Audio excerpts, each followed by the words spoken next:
Olá, bom dia. Estamos iniciando mais um programa Vida Devocional aqui na IPP TV, a sua TV missionária. Como é bom chegarmos até você com uma palavra de fé, uma palavra de esperança.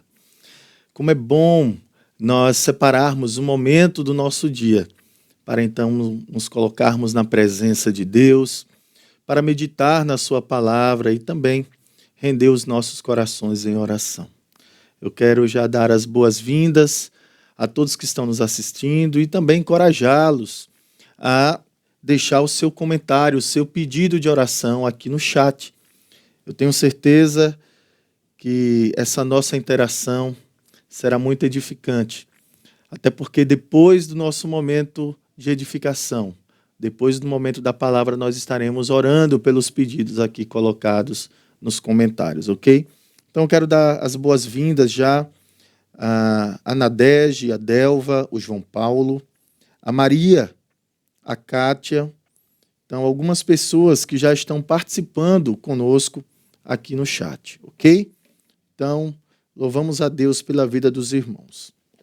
Nesse momento, eu quero compartilhar com vocês uma porção da palavra de Deus que está na epístola do apóstolo Paulo aos Romanos, no capítulo 12, dos versículos 1 e versículo 2. Vamos ler, diz assim a palavra de Deus.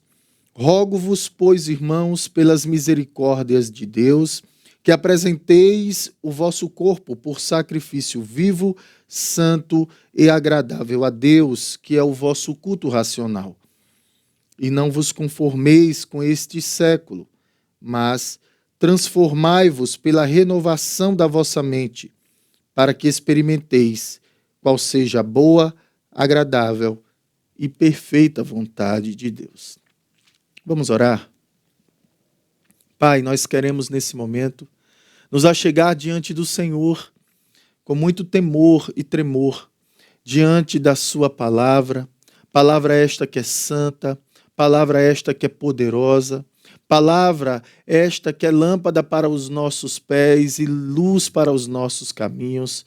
Palavra esta, Senhor, ó Pai, que por meio dela, dessa semente incorruptível, nós fomos renovados, fomos restaurados, temos sido, Senhor, ó Deus, santificados a cada dia. Ó Deus, nós te louvamos. Pedimos que o teu Santo Espírito ilumine a nossa mente e o nosso coração para compreendermos aquilo que o Senhor tem para falar conosco nessa manhã. Assim oramos, em nome do nosso Senhor Jesus Cristo. Amém. Meus queridos irmãos, hoje eu quero falar com vocês sobre o seguinte tema: não se conforme com este mundo. Nós vivemos em um mundo caído, um mundo onde a Bíblia diz que jaz no maligno. Um mundo onde recebe grande influência, grande influência do pecado. Os efeitos do pecado, trouxe um caos a este mundo, um caos espiritual. Nós temos sofrido nesse mundo. Mas o fato é que nós vivemos nesse mundo. Nós somos cidadãos dessa terra, assim também como, principalmente, somos cidadãos dos céus. A nossa pátria principal é a pátria celestial, aquela que nós temos uma grande expectativa, que na volta do nosso Senhor Jesus Cristo, nós então viveremos nesse novo céu e na nova terra. Mas enquanto estamos nesse mundo, qual deve ser a postura? Como nós devemos viver para agradar a Deus nesse mundo? Quando o apóstolo Paulo ele escreveu essa epístola aos Romanos, ele escreveu com o intuito de revelar, o apóstolo Paulo, inspirado pelo Espírito Santo. Deus o inspirou para que ele pudesse escrever nessa revelação gloriosa as grandes doutrinas do Evangelho, os principais temas. A Epístola de Romanos é uma das epístolas principais, um dos textos principais para a compreensão do Evangelho. Nesse texto, nós encontramos Nessa epístola de Paulo aos Romanos, nós encontramos, por exemplo, a verdade de que o nosso Deus, ele é o Criador, mas que o homem, sua criatura, se rebelou contra Deus, preferindo a injustiça no lugar da justiça, preferindo a mentira no lugar da verdade e recebendo sobre si a condenação. Mostra o homem caído, morto em delitos e pecados e, portanto, necessitado de salvação, necessitado de um Redentor. E somente em Cristo, através da fé, por meio da fé, nós somos justificados. Por meio dessa união que nós temos com Cristo, que nós recebemos as grandes bênçãos da salvação. E, portanto, o apóstolo Paulo ele dividiu essa epístola em duas partes. A primeira parte, do capítulo 1 ao capítulo 11, ele vai justamente falar desses grandes temas, das principais doutrinas do Evangelho. Tanto que no final do capítulo 11, depois dessa grandiosa revelação acerca da verdade do Evangelho, o apóstolo Paulo, ele termina com aquilo que é chamado de doxologia. Em Romanos 11:33, ele diz assim: ó profundidade da riqueza, tanto da sabedoria como do conhecimento de Deus. Quão insondáveis são os seus juízos e quão inescrutáveis os seus caminhos.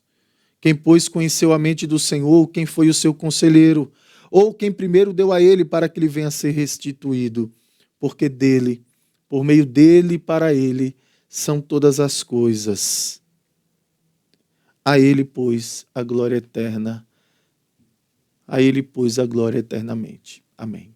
Então o apóstolo Paulo, ele termina essa primeira parte da carta que ele escreveu aos Romanos com uma doxologia, ou seja, engrandecendo a Deus. Como se fosse um cântico de glória ao nome do Senhor.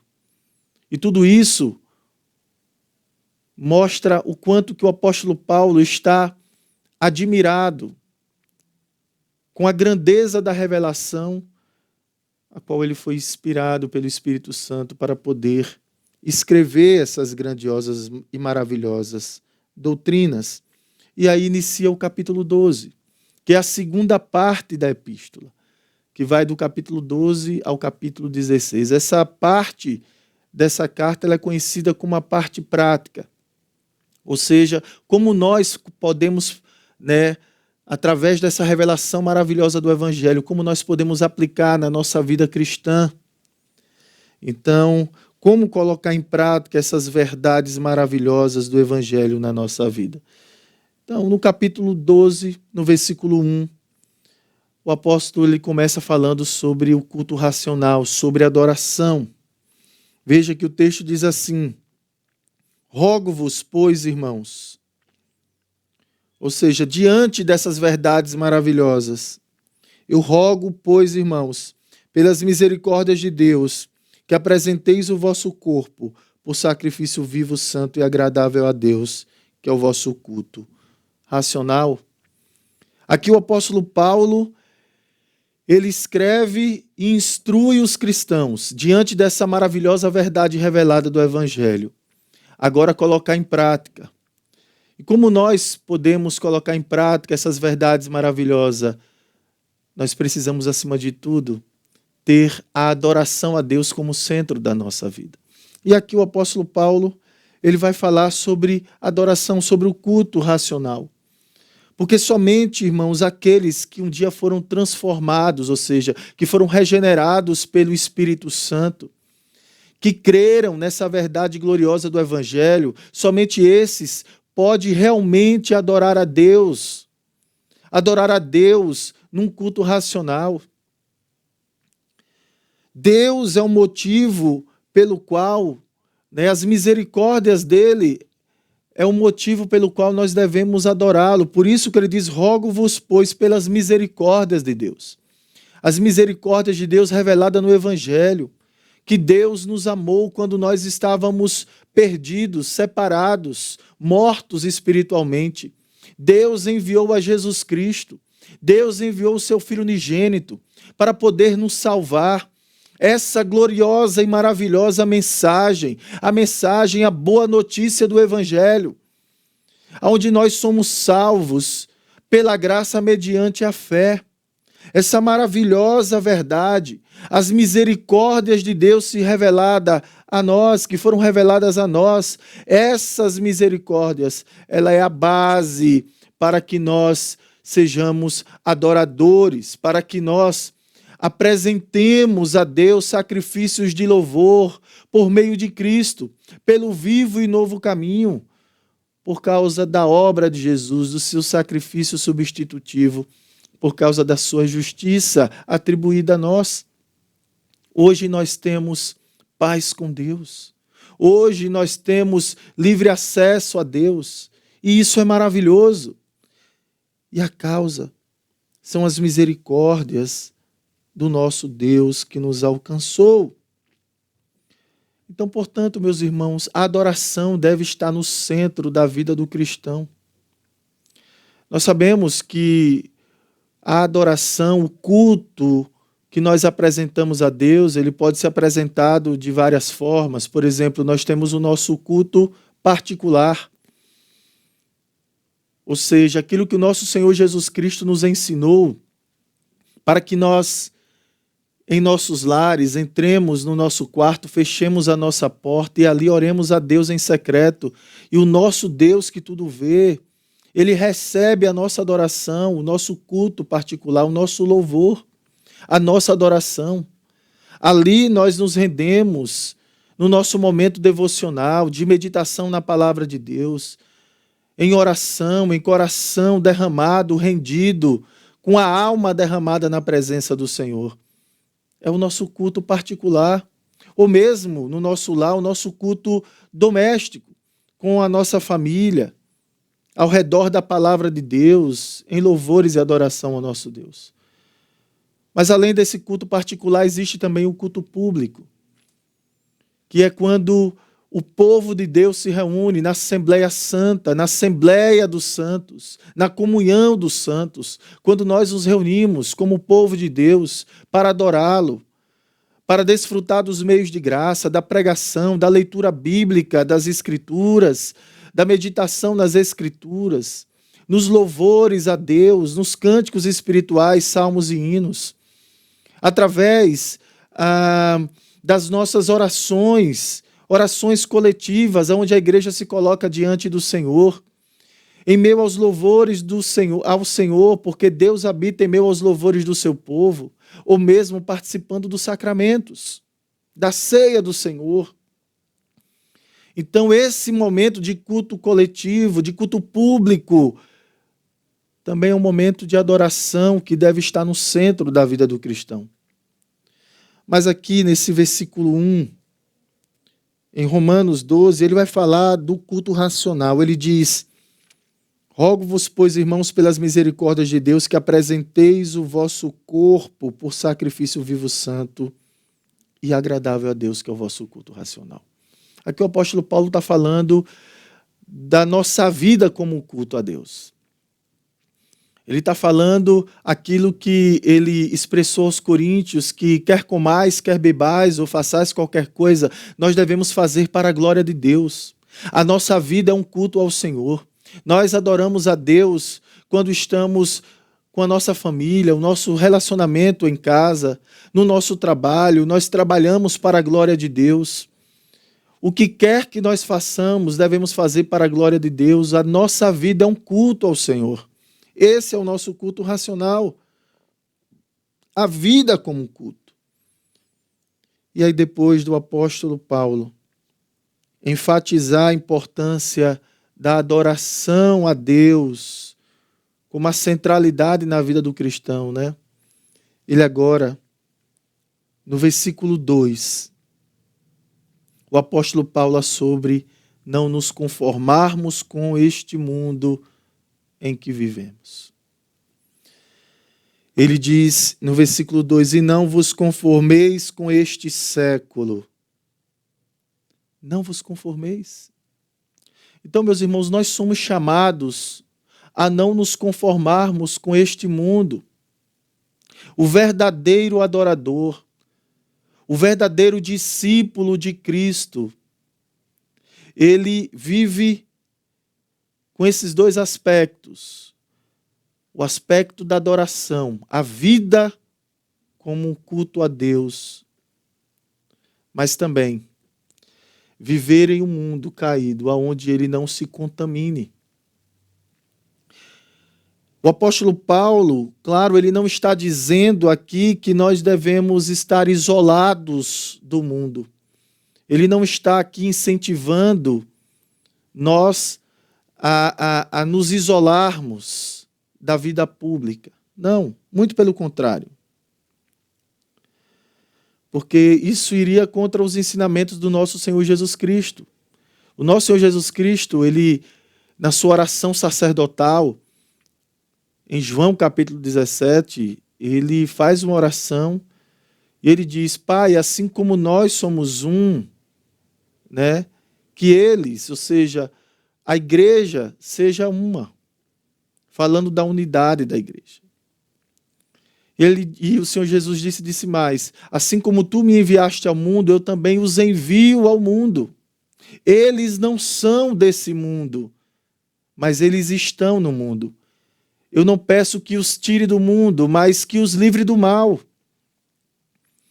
Então nós vivemos nesse mundo, por mais que não sejamos desse mundo, porque a nossa verdadeira pátria está nos céus.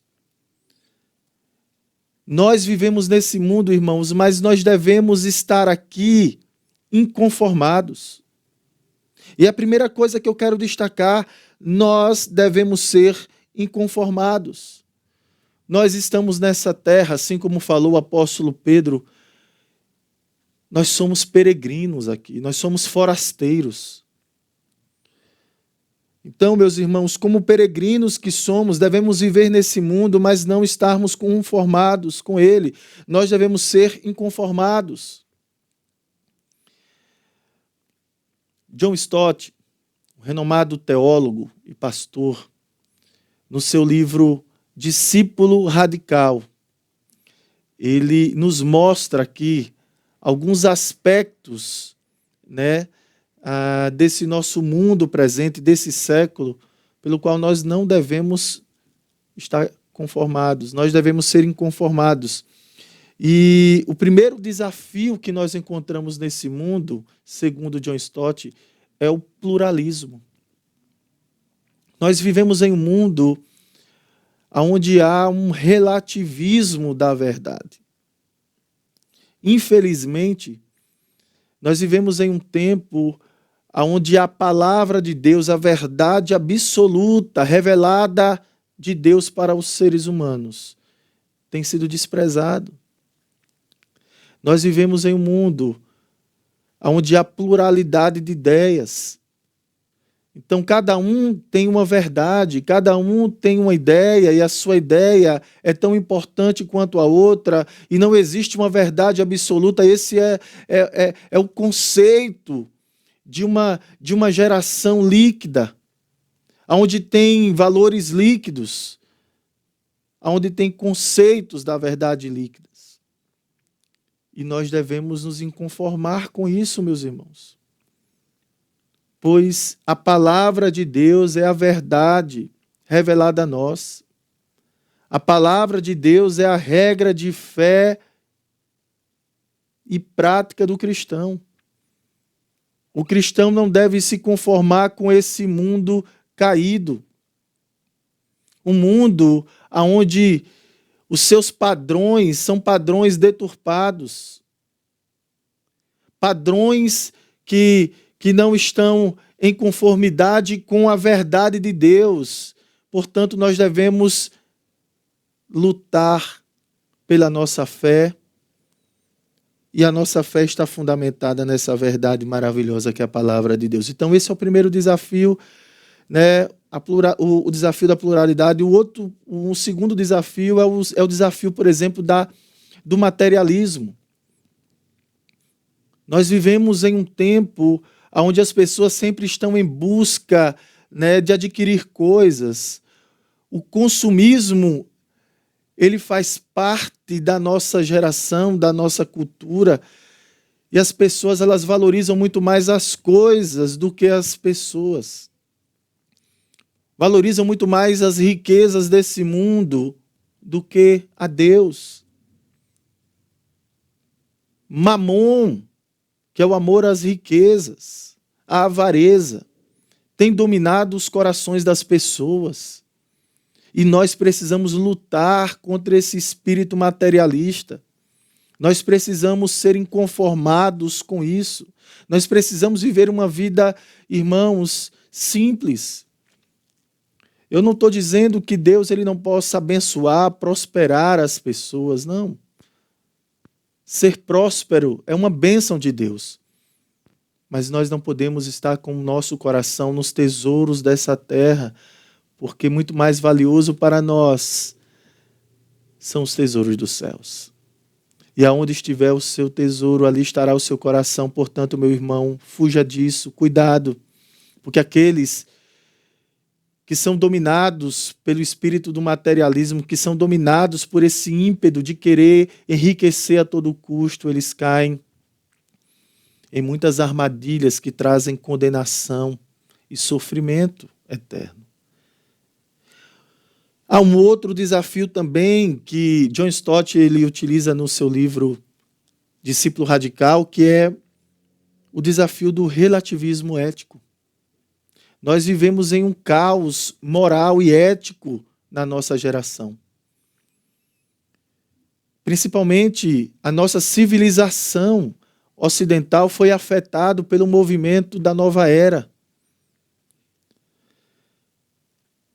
As décadas de 1960 e 70, houve uma revolução sexual, onde a ética sexual cristã foi atacada de todas as formas.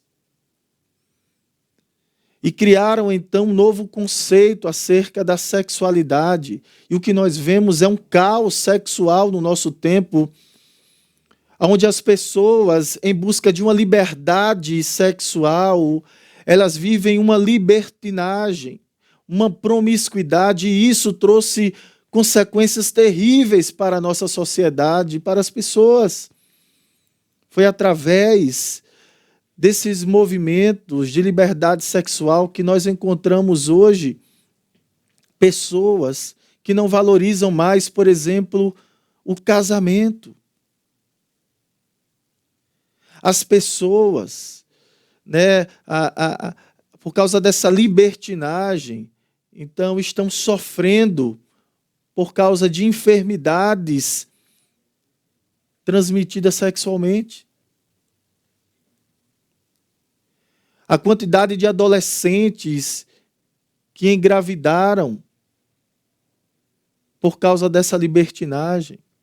E, consequentemente, veio a explosão de números de abortos, a banalidade pela vida.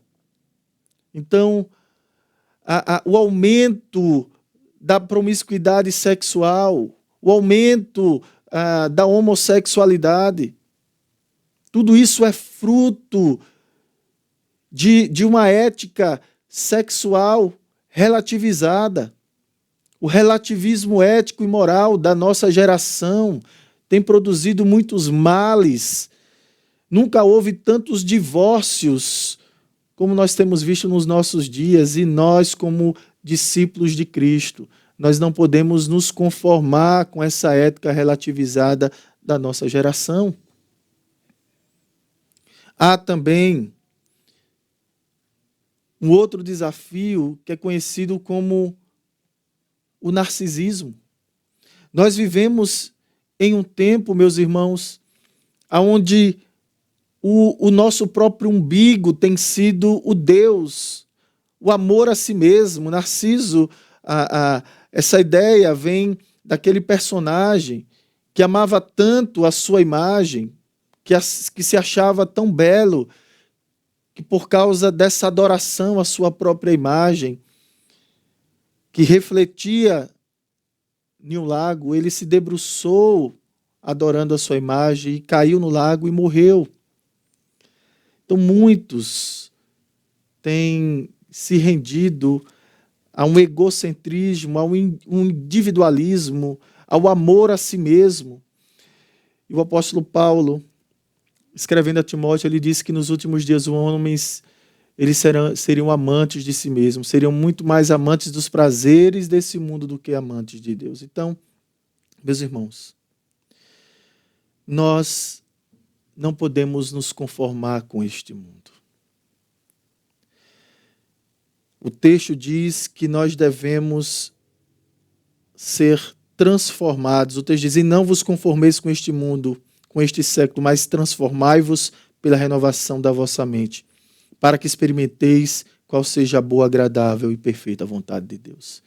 Nós não somos chamados para estarmos conformados com a forma deste mundo, com os padrões desse mundo, mas todo verdadeiro discípulo de Cristo, ele foi regenerado pelo Espírito Santo, ele recebeu um novo coração transformado e agora, depois dessa transformação do coração, há e deve haver uma transformação de mente, uma metanoia, uma renovação de valores, uma renovação da visão de mundo, onde nós, através das Escrituras, a palavra de Deus, que são as lentes que nos fazem enxergar agora o mundo de forma diferente, interpretar as coisas diferente à nossa volta e agirmos de acordo com os valores do reino de Deus.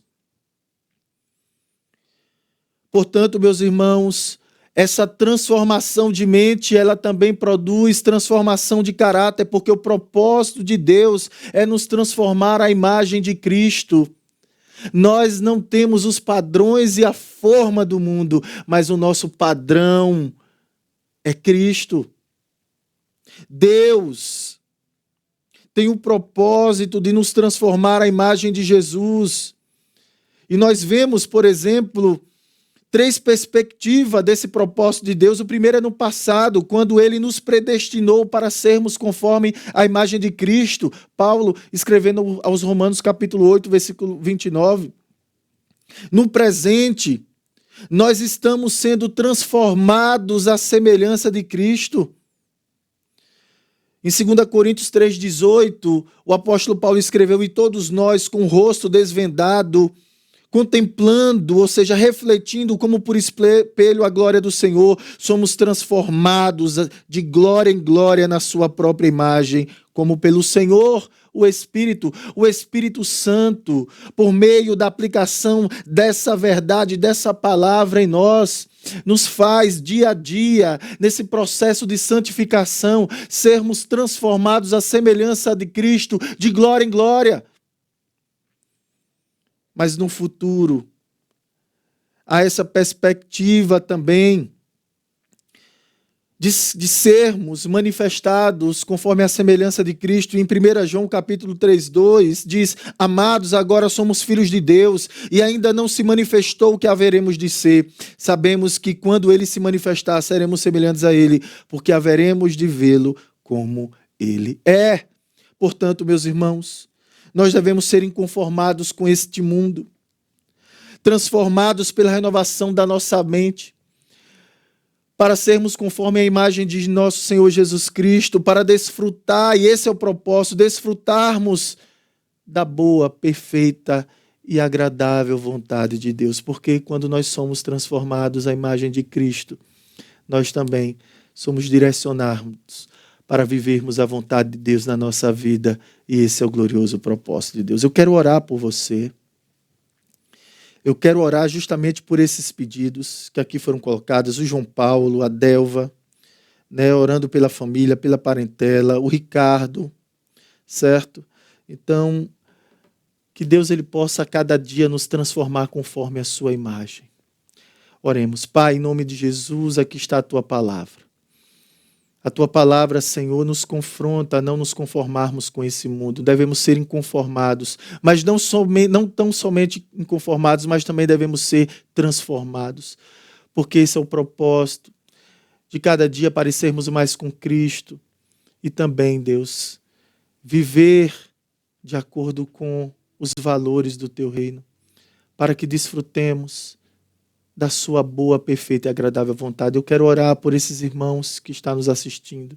Que o Senhor esteja visitando cada casa, cada família, cada familiar desses irmãos.